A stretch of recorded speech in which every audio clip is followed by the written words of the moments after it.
रावलपिंडी को देखने के कई ज़ाविये हैं और उस तक पहुंचने के कई रास्ते हैं, लेकिन मेरा रावलपिंडी से रिश्ता बिलवास्ता नहीं, बराह रास्त है।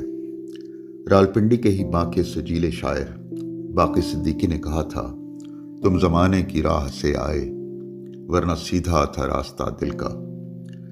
मैं भी रावलपिंडी तक सीधे रास्ते से आया और रावलपिंडी ने मुझे अपनी आगोश में भर लिया। इस शहर को बयान करना मेरे लिए मुश्किल काम है। इसकी वजह यह है कि रावलपिंडी मेरी मोहब्बत है और मोहब्बत को सिर्फ महसूस किया जा सकता है, बयान नहीं किया जा सकता।